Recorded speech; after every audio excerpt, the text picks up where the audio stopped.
అందరికీ నమస్కారం. ముందుగా శ్రీకాకుళం జిల్లా ప్రజలందరికీ విజయదశమి శుభాకాంక్షలు. విజయాల పండుగ విజయదశమి శుభ సందర్భంగా శ్రీకాకుళం ప్రజలు ఎన్నో ఏళ్ల కళ ఈరోజు సాకారమైంది. కేంద్ర కేబినెట్లో ఈరోజు పలాసలో కేంద్రీయ విద్యాలయం ఏర్పాటు చేయడానికి ఆమోద ముద్ర వేసింది.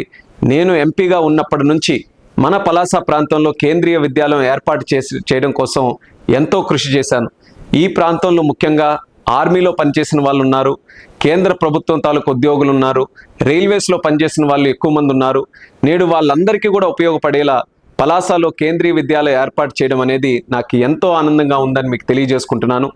సిక్కోలు వాసులు చిరకాల వాంఛన విజయాల పండుగ విజయదశమి రోజున సాకారం చేసినందుకు గౌరవ ప్రధానమంత్రి వర్యులు నరేంద్ర మోదీ గారికి ప్రత్యేక కృతజ్ఞతలు కూడా ఈ సందర్భంగా తెలియజేసుకుంటున్నాను. విద్యా వ్యవస్థలో విప్లవాత్మక మార్పులు తీసుకొని వచ్చేలా 5,836 కోట్ల రూపాయలు నిధులతో దేశంలో 57 కేంద్రీయ విద్యాలయాలు నేడు ఎన్డీఏ సర్కార్ ఏర్పాటు చేయడానికి నిర్ణయం తీసుకుంది. డబుల్ ఇంజిన్ సర్కార్ ఆధ్వర్యంలో నేడు ఆంధ్రప్రదేశ్లో మన పలాసతో పాటు గుంటూరు, చిత్తూరు, కుప్పం ప్రాంతంలో కూడా మొత్తం 4 కేంద్రీయ విద్యాలయాలు కేంద్ర ప్రభుత్వం ఆమోదం పలికింది.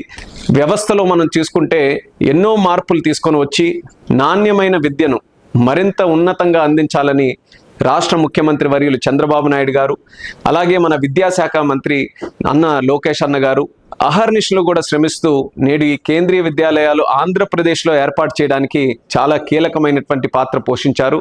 అలాగే పలాసలో కేంద్రీయ విద్యాలయం ఏర్పాటు చేయడానికి సహకారం అందించినటువంటి శాసనసభ్యురాలు గౌతు శిరీష్ అక్క గారు, అలాగే జిల్లా యంత్రాంగం వాళ్ళందరికీ కూడా నా ప్రత్యేక కృతజ్ఞతలు తెలియజేస్తున్నాను.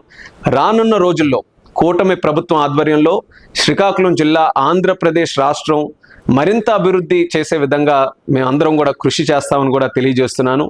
విజయదశమి శుభ సందర్భాన నా సిక్కోలు వాసులందరికీ కూడా ఈ యొక్క శుభవార్త తెలియజేసుకుంటూ మరింత ఉత్సాహంగా ఈ యొక్క పండగ జరుపుకోవాలని కోరుకుంటూ మీ రామ్మోహన్ నాయుడు.